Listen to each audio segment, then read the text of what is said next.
You're listening to Searching for More, a podcast of the Diocese of Arlington.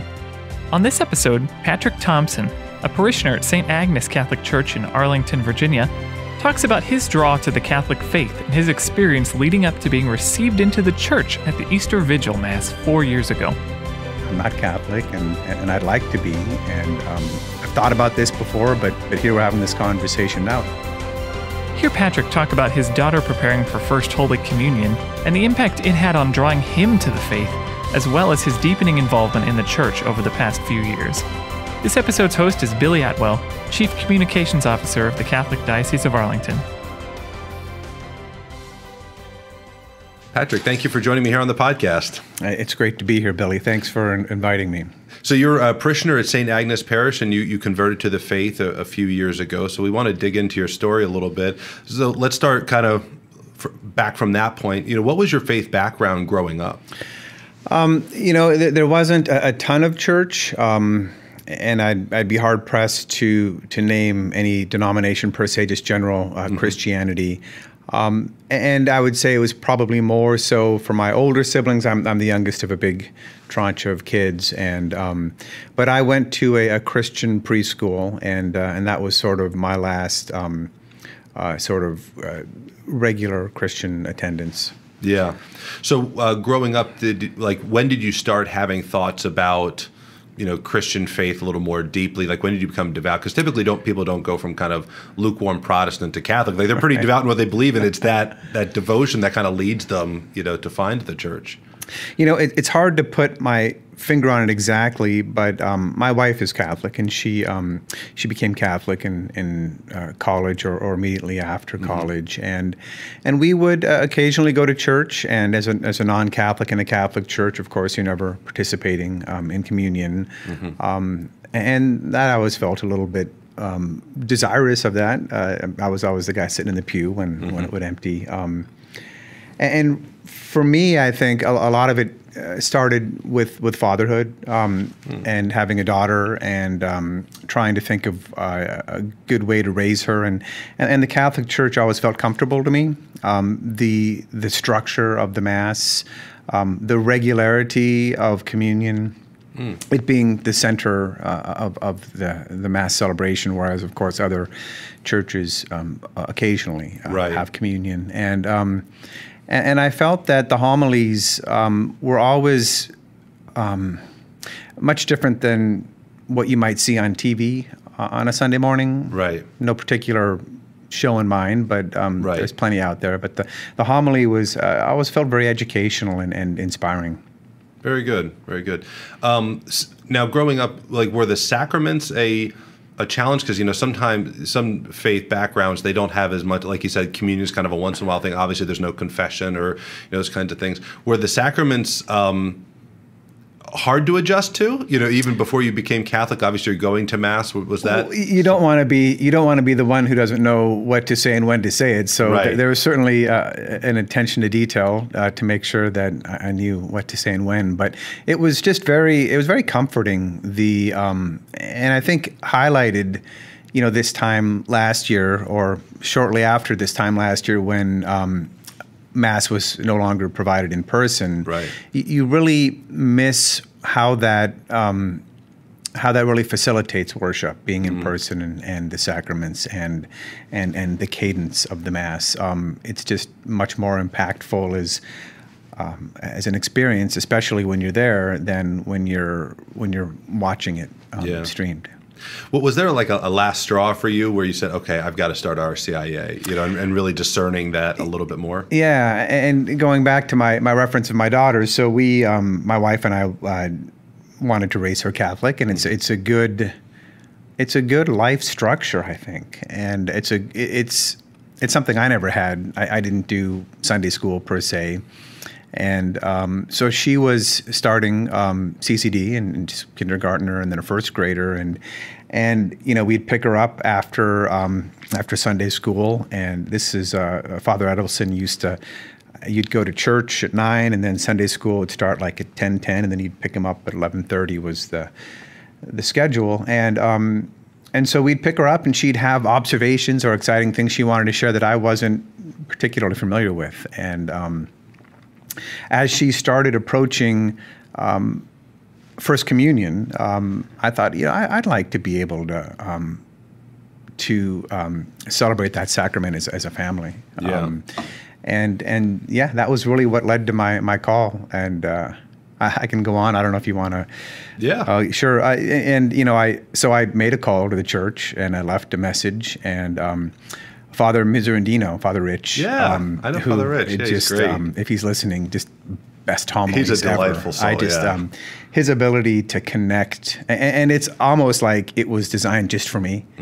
That he was there, he returned my call. I mean, it's because I'll stream Saint Bernadette Mass when I know he's the celebrant, so I can hear his homily, because it's just I've always connected with his homilies. And so he called me back and invited me to come and meet. And at that time, I think RCIA had already started for a few weeks, and I felt that maybe I'd missed out. And he dashed off and grabbed several books and thrust them at me and said, come here next Monday or whatever it was. And yeah, it was he was huge. Just his welcomeness and my awkwardness about it all, kind of like, hey, I've been in the church a lot, but I'm not Catholic, and I'd like to be. And I've thought about this before, but here we're having this conversation now. And he was just so welcoming and encouraging and understanding in a way that it's just sort of his aura for anybody who knows him. Now, when he gave you those resources to help you kind of catch up with the rest of the class, so to speak, was that encouraging for you that he was eager to get you in? Was that the response you were looking for? Yeah, and it was just sort of refreshing that it's not so rigid that it's exclusionary. It's welcoming in that it's encouraging. Come along, we can take care of this. Sort of. You knew you weren't going to be alone in the process. Yeah. So what was RCIA like? You go to your first class, so you're a little behind. They've been there a few times. What was that first experience like for you? It's well, first of all, I think. And I can't say because I've never done RCIA with a different group, but our group was just fantastic. And it was, I feel like it may have been a little bit larger, but we had people, husband and wife, mother, father, and children, older people, younger people. And it was just a real sense of community in there. So my first night I walk in and the room is packed, and this is a pretty small space at St. Agnes that serves multiple, like any church, you've got space, you try to use it as best you can. But I was thinking, wow, there's a lot of people here, and it turns out that night there was a group of parishioners that came, and they were praying for RCIA participants. And that was really fascinating that I met somebody, Joan is her name, and that she was literally praying for somebody she's never met before. It was really, it was a nice, supportive, comfortable feeling, and we've ended up having a nice relationship ever since. But it was just a great vibe, and Father Miserandino and Father Edelson would switch kind of week to week, and there was just it was just great as this group went on, building these relationships, culminating in First Communion, and I had actually everything that night. It was baptism, First Communion, and confirmation. So that's very neat. One of the I joke that converts usually make the best Catholics, both in devotion, because I feel like they have an appreciation for these things that folks like me that grew up in the faith take for granted.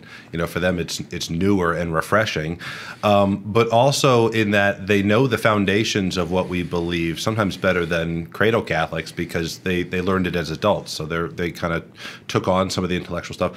For those who grew up with the faith, sometimes you miss or you forget some of the really fundamentals. Do you ever go back in your mind to those classes or maybe to some of those resources and kind of like reinvest yourself in that? Yes, and I think it was Father Edelson that talked about this as being kind of a lifelong adventure, that you'll continue to learn and discover about the faith. And that was nice because on the one hand, it meant there wasn't a final exam you had to pass. That if you missed, a couple of key questions, you weren't in the group. But it was also, I think, nice that there was going to be continued opportunities in the future to learn and understand the faith more. And for me personally, Joan Beeler at St. Agnes is in charge of the lectors, and so I've since become a lector, and part of preparing for reading on any given Sunday is the lector's guide, and it not only has what you're to read, but gives you guidance on what it's all about. So that's really an opportunity, I think, to delve deeper into what you'll be reading and learning about that particular Sunday. And so it's a nice resource, and it also serves as an opportunity to think about the Mass upcoming well before Sunday morning or Saturday evening. Yeah. So let's go to Easter, that Easter Vigil Mass. You're officially received into the church. You're an adult, so you fully appreciate, what you're entering. Talk about that experience, what that was like for you emotionally, but also with your family. Talk about that. No, it was very cool. It was a beautiful evening, as springs in Washington tend to be. Right. And not having done this before, I don't know if this is a common thing, but Father Edelson had a fire that the Boy Scouts had built out in front of the parish, and it was a very long Mass. And I remember in preparation for that, at the time, I think my daughter was in first grade, we were going to arrange for a sitter, thinking, well, this is a long Mass, and we're going to be out till midnight. And it was really important for her to attend, and she powered through it. I think there were 13 readings for that particular Mass, but that was very nice that she wanted to share it. And her Sunday school class had actually made cards for me, and I'm sure some of the other RCIA folks, and seeing all of my other RCIA cohort there was very cool. And Father Adelson did a foot washing, which was impactful, and just to be up on the altar with my classmates was a nice journey. And even prior to that was the presentation to the bishop earlier in the year, and it was so nice to get to know these people and feel not alone. Not that you're alone, but when you're sort of the newbie, to know that there's others, kind of in a similar state of newness. And certainly there have been groups since that have now joined. Yeah. How long was the process? How long is RCIA? So I guess it was late September for me, but I think it starts earlier September. And then there was, of course, Easter Vigil, and I believe we went through the end of May to complete. It's about 9 months, roughly? Wow, okay. So, when you think back, so how long ago was that for you now? 2016 and 2017, okay, I think it was. So for about 5 years, 4 years. How have you grown since then? Like, how has your faith life, kind of expanded from that starting point? Yeah, so it's been nice as my daughter continues to grow and learn to do so with her.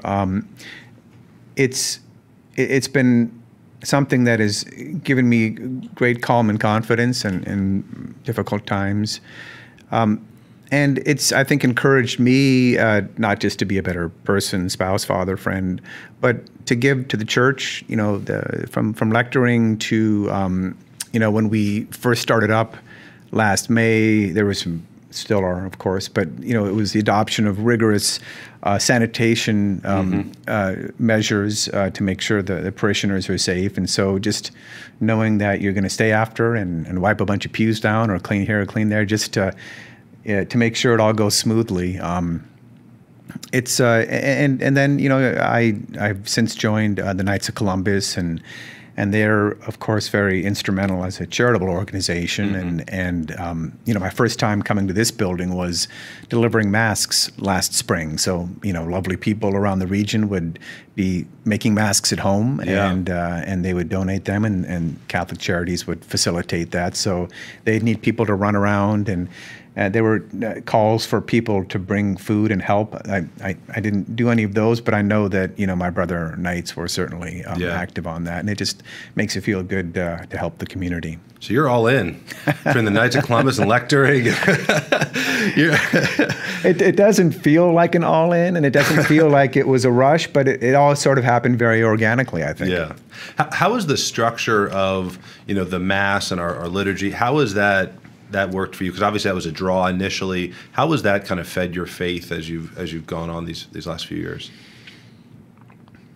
I think knowing what each Mass will bring is comforting, and I like how in the church there's the effort to stitch the other parts of the Bible together with the gospel, and as a non-Catholic, and before I became active in church at all, I just sort of assumed it was all kind of the same. There's a lot of sameness out there, but in the Catholic Church, the whatever the focus isn't the focus of Protestants. Of course, Easter is always a big thing, or Christmas, but it's the standard ordinary time, and that's interesting. And what's fascinating to me, especially in this time of change and upheaval, is the sort of rock that the church is. And our priests are just amazingly talented men, writing and speaking and counseling, and the knowledge that they have and how the church equips them for their service is just it's fascinating to me. And to think that you've got an institution, a 2,000-year-old institution like this, that is based on a continuous legacy to the apostles. It's nothing like it. Yeah, that's very true. There's probably somebody listening or watching this on YouTube who is not Catholic, and they're listening or watching because they want to see the perspective of someone who came into the church that wasn't raised in the faith. If you were sitting with someone who's kind of on the fence, they're not sure, if they're going to do it. Like, what would be what would you say to them? What would you communicate that might encourage them to jump in? Yeah, there's no commitment at first, right? It's you're. I don't think the church wants somebody who doesn't want to be part of the church. That's so right, yeah. if you're trying to see, hey, is this something that I'm comfortable with? Just try a bite. And there's no there's no contract you sign, or it's hey.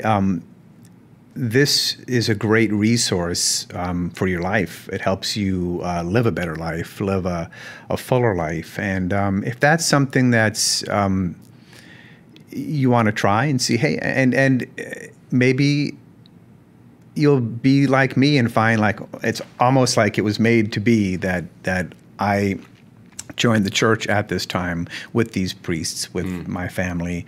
Maybe it's your time.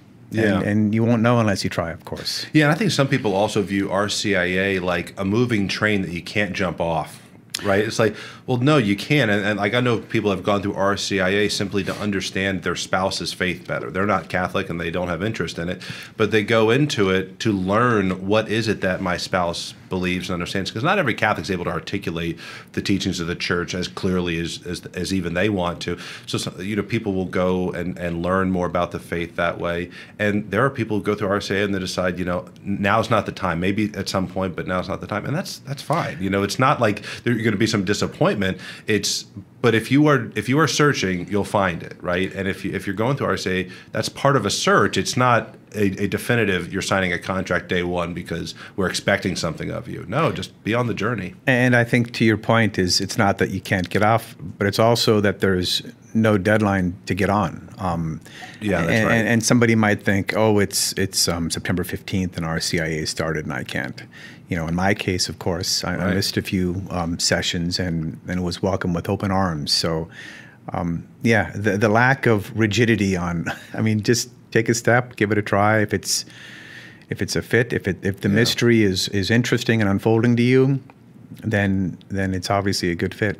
Yeah, and even if RCA isn't what someone wants to do, contacting your local parish, that pastor or parochial vicar, they're going to have resources for you, like you had from Father Rich. He had some books and things that he thought would be helpful for you, and in that case, catching you up. But if for somebody else, it might just be to introduce you to what it is that we believe and why we believe it.